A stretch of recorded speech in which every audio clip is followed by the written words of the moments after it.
Delcourt, je suis chargée de mission à l'ARACT Bretagne et ergonome. Je fais partie donc de l'ARACT qui est l'association régionale pour l'amélioration des conditions de travail. L'ARACT fait partie d'un réseau, le réseau ANACT-ARACT. Donc, l'ANACT, c'est l'agence nationale qui est basée à Lyon et sous tutelle du ministère du Travail. Le réseau a une mission de service public qui est d'accompagner les projets des entreprises pour l'amélioration des conditions de travail. Et l'objectif, c'est d'en tirer des enseignements autour de ces démarches pour l'amélioration des conditions de travail et de la performance et de diffuser au plus grand nombre ensuite. Alors en fait, on est parti du constat en 2017 avec l'UNA, donc une fédération des services à la personne, que les outils numériques s'intégraient de plus en plus dans des structures d'aide à domicile ou de soins à domicile, notamment par la télégestion. La télégestion, c'est un outil destiné à partager de l'information en temps réel et à suivre l'activité à domicile des intervenantes. Donc entre eux, finalement, l'outil bureau, l'ordinateur piloté par les encadrantes, les chefs d'équipe, les infirmières coordinatrices et les smartphones qui étaient dans les mains donc, des intervenantes au domicile. L'UNA avait des retours pas forcément toujours très positifs du déploiement de ces outils dans les structures, avec des questions autour de comment on fait pour que ces outils soient adaptés à l'activité de notre structure, comment on fait pour que les équipes s'approprient l'outil au quotidien et comment on fait pour que ça soit des vraies opportunités d'amélioration de la performance et des conditions de travail et pas à l'inverse des risques de dégradation des conditions de travail ou de la performance. Donc avec l'UNA, on a construit en fait une action collective où on a proposé à 4 structures de services de soins infirmiers, donc des infirmières et des aides-soignantes à domicile, de les accompagner dans leur projet d'intégration de l'outil télégestion. On a fait intervenir également un cabinet, qui est le cabinet Ergonava, pour travailler avec l'ARACT sur ces structures. Et donc, dans chaque structure, on a accompagné le projet dans 3 étapes. La première, c'était déjà de poser les objectifs avec eux sur la télégestion, mais finalement, pourquoi faire au-delà de l'outil, qu'est-ce que ça devait transformer en matière de gain de temps parfois, d'amélioration de la qualité du service, de faciliter la coordination des soins entre une aide-soignante qui intervient le lundi et puis celle qui intervient le mardi. En tout cas, de poser tous ces objectifs. Ensuite, d'imaginer finalement avec l'outil télégestion qu'est-ce que ça allait changer dans le travail au quotidien à travers des situations très précises de travail. Le matin, je prends ma tournée, je sais que je commence par tel patient. Qu'est-ce que le smartphone va me permettre d'avoir comme information? Comment je l'utilise en intervention pour badger finalement à l'entrée du domicile? Comment l'infirmière coordinatrice, elle, a l'information de ce qui se passe en temps réel, s'il y a une question d'une famille ou d'un médecin. Enfin voilà, toutes ces choses-là. Donc on a imaginé finalement le fonctionnement de demain avec cet outil. Et puis la 3e étape, c'était d'accompagner le déploiement dans les premiers moments en tout cas, et puis surtout de faire face aux ajustements parce que ça ne se passe pas toujours comme prévu. Et donc de pouvoir aider la structure à ajuster en fonction de la réalité de la transformation qui était mise en place. Un des bénéfices que les structures ont tiré de cet accompagnement, ça a été de reprendre la main sur leurs projets. Parce qu'en fait, quand on les a mobilisées au tout départ, elles avaient choisi leur prestataire et pour certaines avaient plus ou moins délégué le projet à un prestataire technique qui fournissait la solution numérique, donc la télégestion, en considérant que c'était l'expert de la transformation. Et là, l'accompagnement leur a permis de reprendre la main en considérant que le projet, c'était pas la conception de l'outil et donc le besoin d'avoir un expert uniquement qui sache ce que c'est que le numérique, mais bien de transformer le travail et l'organisation du travail. Et là, les experts, c'est bien les salariés et les professionnels qui sont sur le terrain. Donc, ça a été pour les infirmières coordinatrices qui pilotaient les projets de mise en place de la télégestion, une aide, un soutien à piloter ces projets-là et à le mener en ayant une attention particulière aux besoins auxquels la télégestion devait répondre pour améliorer l'activité et améliorer les conditions de travail. Le deuxième point d'intérêt aussi qu'ont pu nous exprimer notamment les salariés et les représentants du personnel, c'est d'avoir le sentiment d'avoir une place dans le projet et de ne pas subir le changement.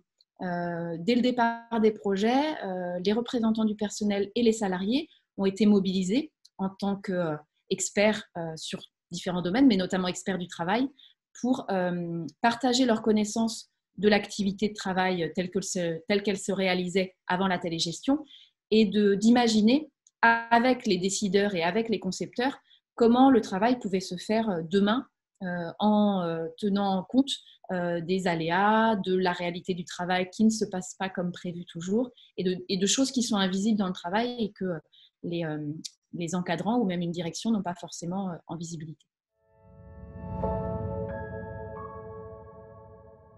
Concrètement, les salariés ont pu faire part de leur expérience travail à deux moments en particulier.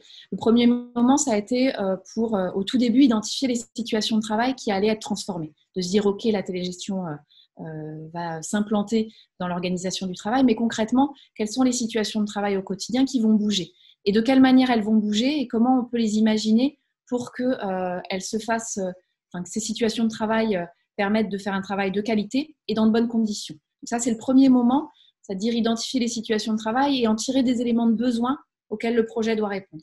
Et puis le deuxième moment, ça a été une phase de simulation, où là, on a repris des situations de travail qui allaient être des situations à enjeu, des situations clés pour l'activité du quotidien, se dire, avec ce groupe de travail, ces salariés, donc ces aides-soignantes, imaginez comment ces situations allait se dérouler concrètement avec la télégestion. Et vraiment, c'est une phase importante parce que ça permet à la fois de nourrir les questions, les attentes auprès du prestataire informatique en se disant, là, l'outil, ça serait intéressant qu'il permette ça, qu'il soit paramétré de telle manière.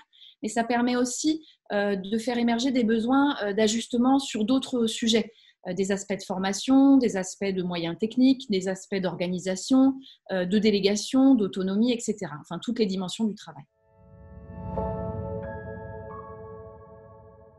Alors au départ, dans les structures, les salariés, même les représentants du personnel, avaient exprimé des inquiétudes sur différents sujets par rapport à la télégestion.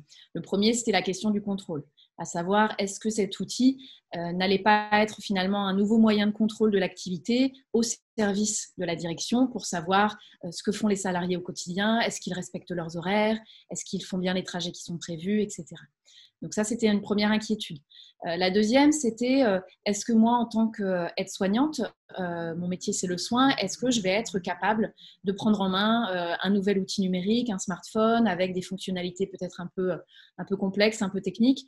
Il y avait une inquiétude, savoir est-ce que dans les usages, tous les salariés allaient pouvoir s'y mettre. Et puis, un autre point, c'était de dire, mais est-ce que cet outil-là, il ne va pas rigidifier finalement le quotidien, le travail qu'on fait, nous, avec une forme d'autonomie, parce qu'il y avait beaucoup d'autonomie dans ces équipes d'aides-soignantes, beaucoup de marge de manœuvre pour s'ajuster aux aléas, aux choses qui ne se passent pas comme prévu, beaucoup d'entraide aussi. C'était une ressource dans le travail et il y avait des inquiétudes autour de mais l'outil il va nous dire quoi faire et est-ce qu'on pourra, si on veut, si on peut, si on en a besoin, faire différemment de ce qu'il nous dit. C'est vrai que les facteurs clés dans le cadre d'un projet de changement numérique, de mon point de vue, c'est le premier, c'est finalement de considérer le projet numérique comme un changement d'organisation en premier lieu. L'outil numérique, c'est vrai que c'est l'événement, c'est ce qui va impulser un changement, mais le changement, en fait, il se traduit par le changement dans le travail, dans l'organisation du travail, et c'est là-dessus que doit se concentrer il me semble, la réflexion et la co-construction. C'est là-dessus que vont se jouer les réussites en fait, du projet d'un point de vue performance, d'un point de vue qualité, d'un point de vue conditions de travail. C'est bien en passant par imaginer comment le travail se fera demain qu'on réussit des projets de transformation numérique.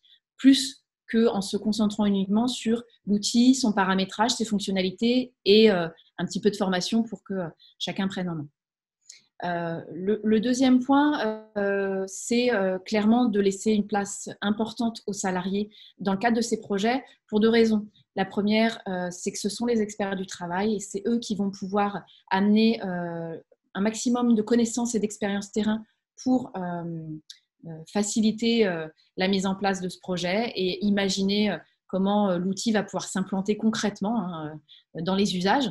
Et puis en plus, la place qu'on leur laisse, c'est aussi une forme d'accompagnement au changement. Les salariés qui vont être mobilisés pourront pas à pas imaginer la transformation dans leur travail et donc avoir des réponses à des questions qu'ils pourraient avoir en tête. Et puis, ils peuvent aussi se faire relais auprès du reste des équipes sur le projet tel qu'il se déroule et comment sont pris en compte leurs avis, leurs expériences, leurs questions et leurs inquiétudes aussi. C'est aussi clairement passer par des démarches projets en fait. L'introduction du numérique, c'est pas juste un événement, c'est un vrai projet de changement. Et pour ça, le réseau Anact-Aract développe des outils, des méthodes qui sont mis à disposition des porteurs de projets, des équipes projets, que ce soit sous forme de guides méthodologiques, de kits, notamment le kit simulation, mais aussi de formats un peu plus de mise en questionnement, qui aident les porteurs de projets à y voir plus clair sur la méthode et la place du travail dans le cadre de ces projets.